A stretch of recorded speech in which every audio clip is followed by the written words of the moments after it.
Hey guys, NCS fan 001 here, welcoming you to the road to my, what is this, 84th Platinum Trophy, I believe? Yeah, I believe it's 84. So, last time was The Wolf Among Us PS4, now we're on Borderlands 2 for PS4 from the Handsome Collection.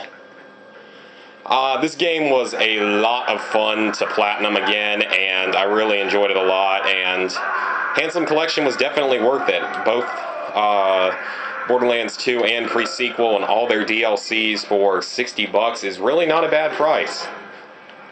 And I'm glad I bought it, because I enjoyed it a lot. I played it like crazy, so yeah. Anyway, the last trophy is to gun Zerk continuously for 60 seconds, which should not be a problem at all, because I imported my gun Zerker and played through the game as Axton the Commando. After experiencing both of them, I would say that Axton was significantly easier to use the Commando. I had literally no problem at all in the game playing as him. And if you're wondering why my shield is only like 170, it's because I transferred my B shield and conference call from my gun Zerker to my Commando in order to beat Terramorphous using the two controller method. And what that is basically you take two separate controllers to take down Terramorphous. Like, one person hides in a really well sort of hidden special place, and the other person goes and kills him. So that was pretty simple. But overall, the game is just like with Borderlands 2 on the PS3. It's not overly difficult, but it's not like a joke or anything. It's not the easiest game out there to Platinum. You do have to have a level of skill, and you do have to put some time and effort and dedication into it. But it's a very, very fun Platinum, at least, and that's what makes it worth it. And like I said, I would say the Handsome Collection is definitely worth picking up, because, you know, $60 for 2 games and all their DLCs is really not a bad deal at all, actually. And at this time, I've only done Borderlands 2. I haven't started on the pre-sequel on PS4, and I haven't quite Platinumed it on the PS3 just yet, but I will eventually. And one thing that's nice about it is that you can import a character from the PS3 version, or you can just upload a character from either version to like a cloud. And it's actually really nice, because if you do that, it makes it so that you can then, it basically allows you to skip some things. Like, the trophies don't auto-pop in this game, but if you've already completed all the challenges as a character, you can import that character and complete just one challenge as that character, and you'll get the challenge trophy. Same thing for leveling up, just level up once and you'll get it. And I think that they also did some kind of syncing up for the locations trophies. The only one I really got out of the Gunzerker transferring, though, was, what was it? I got the one for completing challenges, because I didn't have that many left, though, as my Commando anyway. But that was one thing I did, and then Bad Psycho. But that was one thing I did, but I more needed him to have the the conference call and the B shield that I didn't have in my other file, and I used that to help beat Terramorphous. I mean, I know it was nerfed after a while, but it was made significantly easier this way. Because that allowed me to, that meant I didn't even have to, like, go farm either of those items either, which was kind of nice. Easily 60 seconds. I was in it for like 3 minutes. God, yeah, I was in it for 3 freaking minutes. Borderlands Defender, round 2. Save and quit. But yeah, in the end, like, if you have already platinumed the game once, then you're going to be able to save a fair amount of time if you already have a Gunzerker at level 25 or so. Because he's not the easiest character to use for, like, actually playing through the full game, in my opinion. I found Axton to be many, many times easier. But anyway, Borderlands 2 is now Platinum. It's not 100%ed yet. I still have to get one more trophy in Tiny Tina's Assault. I'm going to go get that later. But as for the game, as always, complete some of the story missions to get some trophies.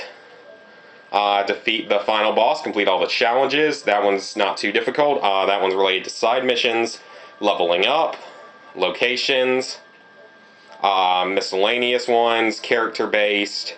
That one's pretty easy. That one, here's something interesting I found about this game, though. The luck-based stuff in the PS4 version of this game was so much easier this time around. Like, I found Michael within like 3 missions, or within like 3 like missions of reaching Sanctuary. So I had no problem finding him. Donkey Kong wasn't really rare in the first place, though. I found it chubby in like my first hour of gameplay, which was freaking ridiculous. That one's easy, badass tokens. That one's a funny Easter egg. This one could be difficult, but the glitch still works to jumping in between seats of a bandit technical still works. That one's easy, that one's easy, that one's easy.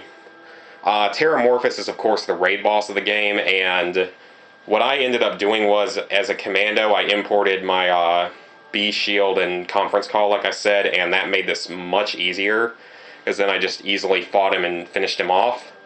And then, and I only died like 3 times, and I had that guy, I had my second player hidden behind like a secret rock or something, where he can't get hit, or off like a side of the map almost. That one's pretty easy, that one's pretty easy, that one's easy, those are easy, and that one's easy. Then you have Captain Scarlet. I don't know why, again, that trophy image, oh, there it goes, yeah. The first 3 DLCs just have 3 trophies apiece, and in all 3 of them you have to complete all the story missions and all the side missions, and you have to discover all the locations in 2 of them. Tor's Campaign of Carnage is a little bit different. You don't have to discover all the locations, you have to find these pictures, which isn't necessarily difficult. But Tor's Campaign takes a lot longer to finish because you have to be pretty much a level 50 to be able to do the side missions, at least solo. Hammerlock's Big Game Hunt wasn't too difficult either. It's like his raid boss is actually fairly easy. And Tiny Tina's Assault is different, but it's very fun. You've got actually 3 for completing the story. That one's really easy. That one's really easy. That one is a little more challenging. You have to have some decent gear, be a decent level. That one's missable, but I do have the amulet with me at least. I have it in my bank, so I guess if anyone ever needs to go for that trophy with me, I guess, let me know. That one's very easy, and that's the raid boss, but I took him out earlier today. I was like 15 levels over what you're supposed to be to fight him, so it wasn't difficult. And this is the only one I'm missing. I'm going to go get that one in a little while. I just sort of forgot to go for it during my playthrough of the game.